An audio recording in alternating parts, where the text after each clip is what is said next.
E aí galera, beleza? Estamos aqui para mais uma aula para vocês. Dessa vez vamos falar sobre a antiguidade oriental, os povos da Idade Antiga, tá? Egito, Mesopotâmia, hebreus, persas, fenícios, etc. Mas antes de começar a aula, vá embaixo, se inscreva no canal, curta, comente, compartilhe nossos conteúdos, para valorizar o material da gente e a gente produzir cada vez mais para vocês, tá bom?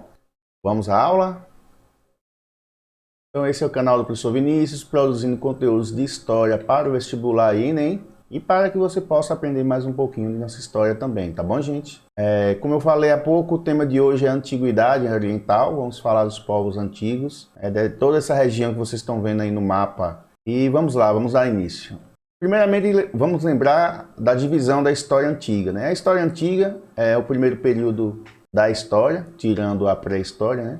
E vai de 4.000 anos antes de Cristo, quando o ser humano passa a dominar a escrita, passa a escrever, passa a registrar os acontecimentos diários, até o ano 476 após Cristo, né, quando houve a invasão do Império Romano do Ocidente pelos Érulos. Então, isso é um período de mais de 4.000 anos, como vocês podem ver. A história antiga ela é dividida em duas partes. A primeira é a Antiguidade Oriental, os povos da região do Crescente Fértil. Crescente Fértil é essa região que vocês estão vendo aqui no mapa. Compreende a Mesopotâmia, o Egito, tem aqui a Palestina e a Fenícia. O nome Crescente Fértil é pelo seguinte: essa região é banhada pelos rios. No caso aqui, na Mesopotâmia, o Tigre e o Eufrates. E no Egito temos o rio Nilo, tá? Então, esse formato de meia-lua, de lua crescente, é por isso que dá o nome Crescente Fértil. E fértil porque é uma região banhada por rios, então era propícia à agricultura. Por isso atraíam diversos povos, tá bom? A outra parte da história antiga vamos estudar mais adiante, em outra aula, que é a Antiguidade Clássica. Assim é chamada os estudos, né, da Grécia Antiga e da Roma Antiga também, tá? Então nós vamos ver isso em outras aulas mais adiante. Seguindo, vamos falar das características gerais, né? Características comuns a todos esses povos que viviam aí no Crescente Fértil, né? Esses povos da Antiguidade Oriental. Então, quais são elas? Bom, todos esses povos tinham o poder político centralizado, ou seja, o poder estava concentrado nas mãos de um rei, né? No caso aqui vocês estão vendo a imagem, do Egito, é o faraó. Entre os sumérios tínhamos o Lugal, que era o líder local. Cada lugar recebia um nome, outros se chamava rei, outros se chamava imperador. Agora, quais são as exceções? Então, poder centralizado é o poder na mão de uma pessoa, de um governante, e poder descentralizado significa que cada parte tem um governante, mas é um povo só. Por exemplo, os sumérios e os fenícios. O sumério era um povo só, falava a mesma língua, religião, cultura, tudo a mesma coisa. Só que cada cidade tinha o seu líder. Ou seja, não havia uma pessoa que governava todo o povo sumério. Não havia uma pessoa que governava todo o povo fenício, né? Cada localidade tinha sua liderança, então o poder estava na mão de vários, onde o poder era descentralizado. Vamos falar agora da religião. A religião no Crescente Fértil era politeísta, ou seja, os povos daquele lugar adoravam diversos deuses. A exceção são os hebreus. O povo hebreu é um povo monoteísta. Os hebreus, que posteriormente ficaram conhecidos como os judeus, adoravam apenas o Deus Jeová. Bom, a economia. A economia da região se baseava na caça, na pesca, na coleta de frutas, legumes e verduras, tá? E raízes. Em alguns lugares era praticada a pecuária, todos eles praticavam o comércio, mas o forte de tudo isso era a agricultura. A exceção eram os fenícios, né? A área dos fenícios era uma área muito pequena, digamos assim, então não dava para desenvolver bem outras atividades. Então, como eles tinham pouca terra, se lançaram ao mar, né? E viviam principalmente do comércio marítimo. Então, em todos esses povos da Antiguidade Oriental, a sociedade era dividida praticamente da mesma forma. Tinha o rei, que estava no topo da sociedade, tinha os funcionários reais, principalmente coletadores de impostos, tinha os escribas que faziam os registros escritos, os sacerdotes, que eram muito importantes porque era um povo altamente religioso, aliás, eram povos altamente religiosos, tinha os soldados que cuidavam da segurança e participavam das guerras, e tinha os camponeses, que era a grande massa da população. Eram eles que trabalhavam uma parte do ano para si mesmos, para o seu sustento, e trabalhavam parte do ano como para o rei, para o governante, como pagamento de imposto. Nós vemos isso principalmente no Egito, onde a população passava parte do ano trabalhando, plantando, né, colhendo, produzindo para si, e outra parte do ano fazendo as obras públicas. Bom, na cultura do Crescente Fértil se destacou a criação da primeira escrita, que foi a cuneiforme, entre os sumérios, como vocês podem ver aí na imagem. E, além da invenção da primeira escrita, temos também duas grandes obras que marcaram a história da humanidade, que foi a Epopeia de Gilgamesh, a história de um rei sumério, e o Velho Testamento, escrito pelos hebreus, que é a base da Bíblia que conhecemos hoje. Bom, agora vamos falar de alguns povos especificamente, tá? De forma rápida, porque são muitos povos para citar. Então, primeiramente, vamos falar do Egito. O Egito, a sua história é dividida nas seguintes partes. Primeiro, nós temos o período pré-dinástico, ou seja, é um período em que não havia uma pessoa que governava todo mundo. O poder no Egito, nessa época, era descentralizado. Então, como vocês podem ver aqui no mapa, cada uma dessas cidades que ficava ao longo do Rio Nilo eram cidades que tinham seus próprios governantes. Com o tempo, o líder de uma cidade passou a dominar outras cidades. Tá? Então, formaram-se dois reinos no Egito. O reino do Alto Egito, mais próximo à nascente do rio, e o reino do Baixo Egito, mais próximo da foz do rio, onde o rio deságua no mar Mediterrâneo. Então, dois reinos se formaram onde é o Egito hoje. Porém, Menes, que é esse que você está vendo a imagem representada aí, ele era o rei do Alto Egito, conseguiu lutar e dominar o Baixo Egito. Então, todo o Egito passou a ser dominado por apenas uma pessoa. Por isso que Menes, que vocês estão vendo aí na imagem, é considerado o primeiro faraó do Egito. Então, passamos do período do poder descentralizado para o período do poder centralizado, que é o período chamado Império. Tá? E primeiro temos o Antigo Império, onde vários faraós governaram, tá? Por muitos anos. E aí vocês podem ver aqui no mapa toda a região, que compreendia o Império Egípcio. Mas esse período, o Antigo Império, foi um período marcado pelas grandes obras. Tá? Então vocês estão vendo aqui as três pirâmides de Quéops, Quefren e Miquerinos.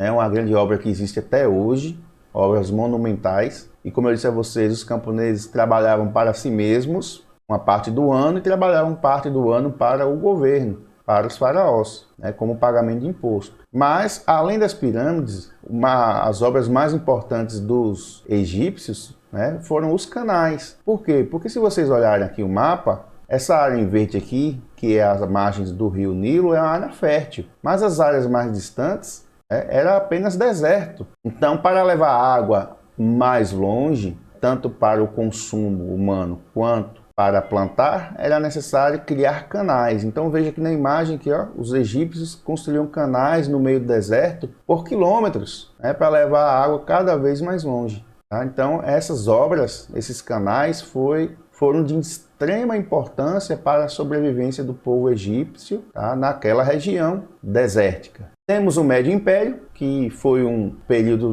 em que os egípcios passaram a praticar comércio com outras regiões. Então, como vocês veem aqui, o Egito é essa área. Então, eles passaram a conquistar aqui a Palestina, a Fenícia, toda essa região aqui. Então, passaram a fazer comércio e também conquistar outros territórios. Depois tivemos o Novo Império, e aí vocês veem que o território egípcio, além de manter o que já tinha, ainda cresceu mais aqui para baixo, conquistando a região da Núbia. Tá? Essas conquistas territoriais aconteceu principalmente no governo de Ramsés II, que é esse que vocês estão vendo aí na imagem. E, para além das conquistas territoriais, o Novo Império ficou conhecido também como um período em que o Egito, no governo de Akenaton, deixou de ser politeísta e passou a ser monoteísta. Como assim? Akenaton, ele era devoto do rei Aton, que inclusive ele acrescentou isso no seu nome. Então, ele obrigou todo mundo a destruir imagens de outros deuses no Egito e adorar apenas o deus deles, Aton.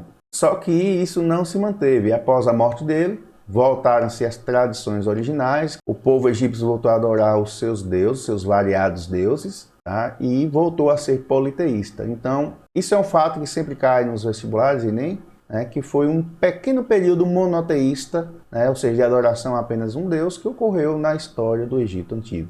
Calma, galera, dá uma respirada aí, tá? Se estiver gostando da videoaula, vai aí embaixo, clique e curta o nosso vídeo para valorizar o nosso canal, tá bom? Vamos continuar a aula agora.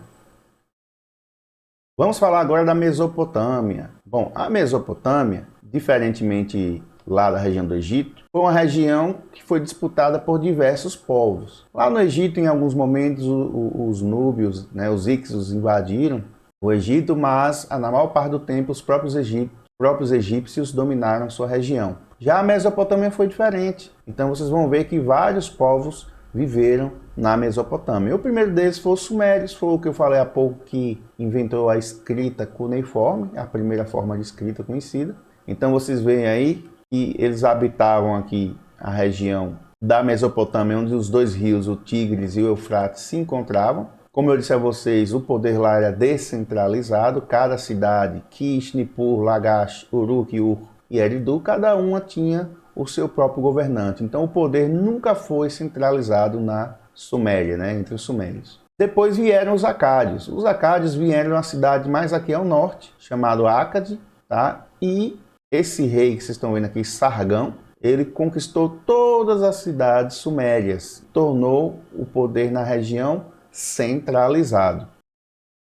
Depois vieram os amoritas. Os amoritas são chamados também de antigos babilônios. Por quê? Porque foi o primeiro povo a usar a cidade de Babilônia como capital do seu reino. Os amoritas ficaram conhecidos principalmente no governo do rei Hammurabi, que é esse que vocês estão vendo aí na imagem. Então veja aqui que os amoritas dominaram também toda a região da Mesopotâmia. Como eu disse, era uma área fértil e era disputada por diversos povos. Então, sempre em algum momento, um povo diferente dominava a Mesopotâmia. Hammurabi ficou conhecido pelo Código de Hammurabi, um código de leis, aquele que falava olho por olho, dente por dente.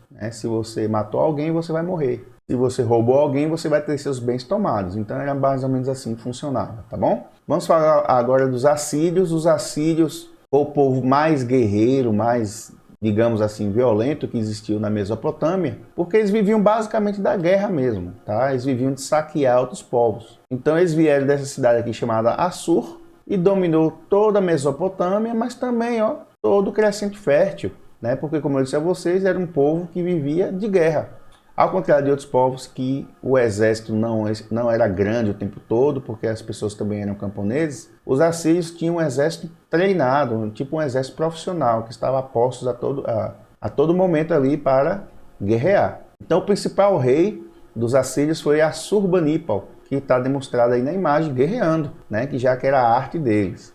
Após os assírios, quem dominou a região foi os caldeus, né, que são chamados de Novos Babilônios. Como eu disse antes, os amoritas foram antigos babilônios porque foi o primeiro a usar a Babilônia como capital. Já os caldeus foram o segundo povo a usar a Babilônia como capital. Por isso mesmo que são conhecidos como os Novos Babilônios. O principal rei deles foi Nabucodonosor II, que é esse que vocês estão vendo aí na imagem. Nabucodonosor é muito conhecido na história, porque, inclusive citado na Bíblia, porque tem uma época que ele tornou o povo hebreu, que depois viria a ser os judeus, tornou esse povo escravo, né, o chamado cativeiro da Babilônia. Isso é muito citado na Bíblia, essa história. E ele também foi conhecido por construir os jardins suspensos da Babilônia. Tá? E tem uma representação de mais ou menos como era.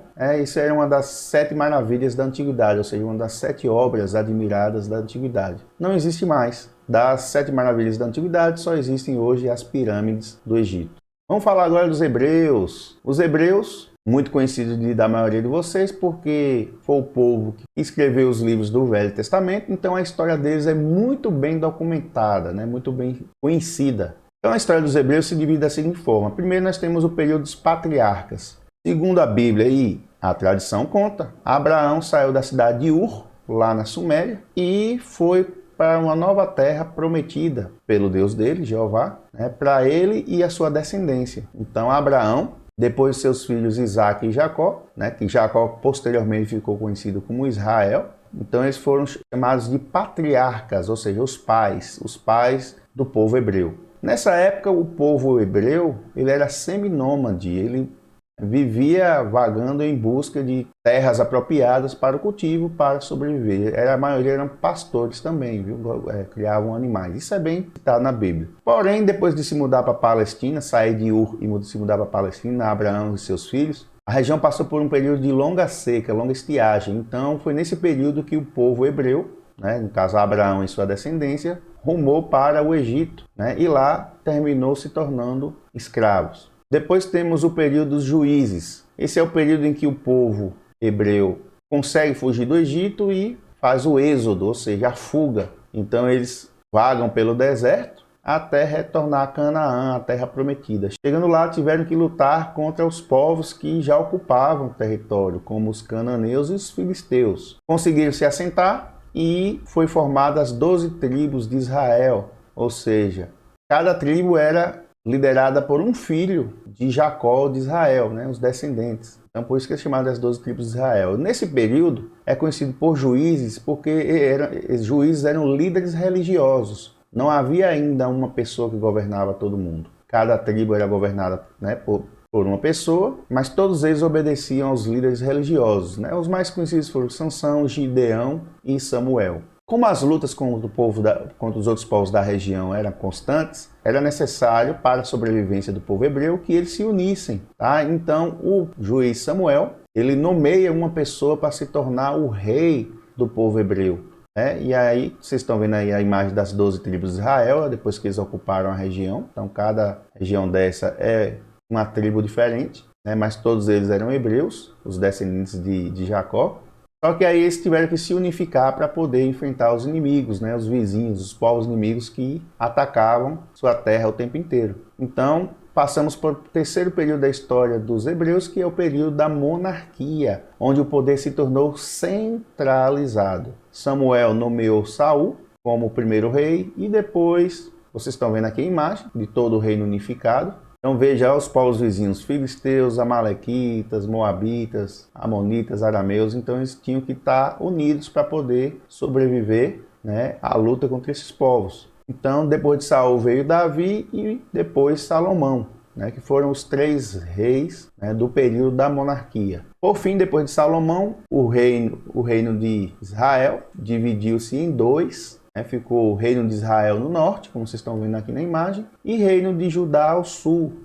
Então, divisão significa enfraquecimento. Por causa desse enfraquecimento, a região passou a ser invadida por outros povos e até acontecer a diáspora, ou seja, a fuga do povo hebreu pelo mundo. Vamos agora falar dos persas. Os persas viviam aqui no Planalto Central do Irã. Tinha um povo vizinho chamado Medos, moravam na Média, e aí os persas conquistaram Média e formaram o império, mas não pararam por aí, Eles passaram a conquistar toda a região conhecida e todos os povos que eu falei até agora.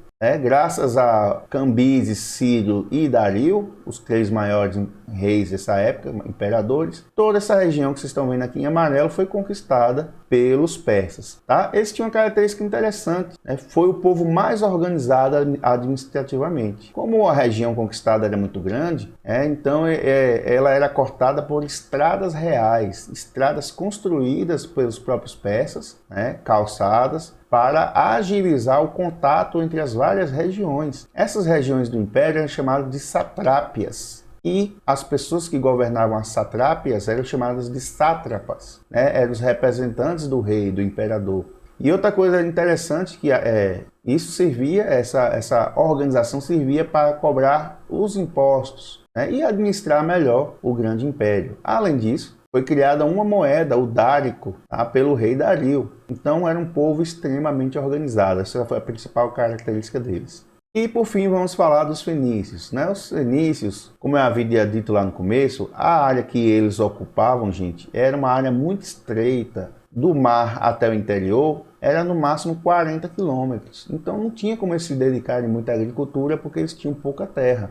Então existia uma floresta de cedros, de grandes árvores aqui no interior. E aí o que acontece? Os fenícios cortaram essas árvores para construir barcos e se lançaram ao mar.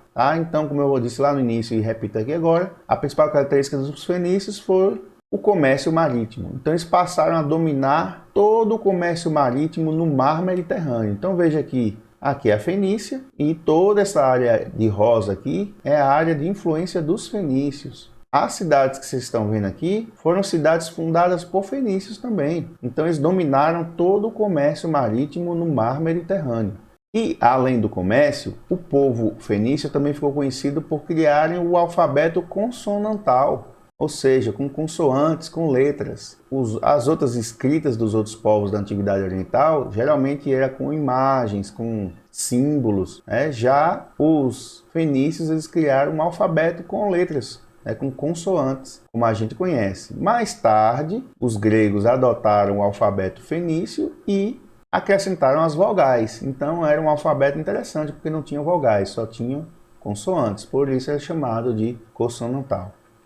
E aí, galera, espero que tenham gostado dessa aula. Muito obrigado pela presença de vocês. Continue nos acompanhando, curtindo nossos vídeos, comentando, compartilhando, para que nosso material chegue para cada vez mais pessoas, tá bom?